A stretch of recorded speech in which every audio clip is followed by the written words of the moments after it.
There's a man knocking at my door. He's been out there for 5 hours. The man at the doorstep came for my father when he turned 37. I was 10 years old at the time. It started with a single knock at the door in the middle of the night. Knock, followed by another. Knock, and so on. I heard the sounds first, and eventually so did my dad. I remember hearing him step out of my parents' bedroom in the dark and stop in the hallway as he listened, while the knocking continued.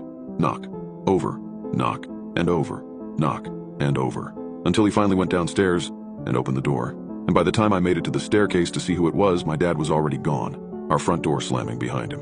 Not long after, his disappearance was ruled a missing persons case, the leading theory being that he suffered from depression and just decided to wake up one night, wander off into the night, and end his own life. But I knew the truth. I knew what had really happened to him. I had heard the man at the doorstep.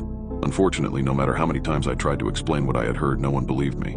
Not the cops, not my mom, and not even my friends. So as I grew up, I began to doubt myself, doubt my memory, doubt my ability to separate my childhood imagination from reality. And I eventually resolved to buy into the suicide theory that the police had proposed. That is, until one day at the age of 37, the man at the doorstep returned. It started with a single knock at the door in the middle of the night. Knock, followed by another. Knock, and so on. Being the sole occupant of the house handed down to me from my mother, and a single one at that, I was the only one to hear the sound. I stepped out of what was now my bedroom and formerly my parents' bedroom, in the dark, and stopped in the hallway as I listened, while the knocking continued. Knock, over, knock, and over, knock, and over, until I finally went downstairs. But unlike my father, I didn't open the door.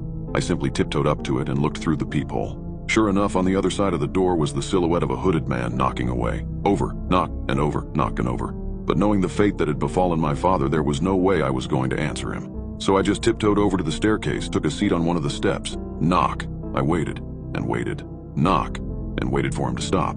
Knock, but he never did. Minutes turned to hours, and before I knew it, the sun began to rise. That's when the knocking stopped, and the man at the doorstep simply walked away. The next day was business as usual, as I went about another hectic workday, and almost forgot what had happened the night before, eventually chalking it up to a nightmare. But later that night, after I went to bed, I awoke to the chilling sound of a single knock at the door. Knock, followed by another. Knock, and so on. Once again, I tiptoed downstairs, looked through the peephole, and saw the same shadowy silhouette of a hooded figure knocking away at the door. Knowing that this was no dream, I went to the kitchen, grabbed a steak knife, and tiptoed over to the staircase, where I took a seat on one of the steps. Knock. I waited. Knock, and waited. Knock, and waited for him to stop. But he never did. Once again, minutes turned to hours, and before I knew it, it was 5 a.m. But sunrise was still an hour away, and I found myself beginning to lose it as I grew increasingly disturbed with every knock, single, knock, tap at the door, until eventually I couldn't take it anymore. And rather than calling the police or hopping out a window and running away, I worked up the courage to face my fears and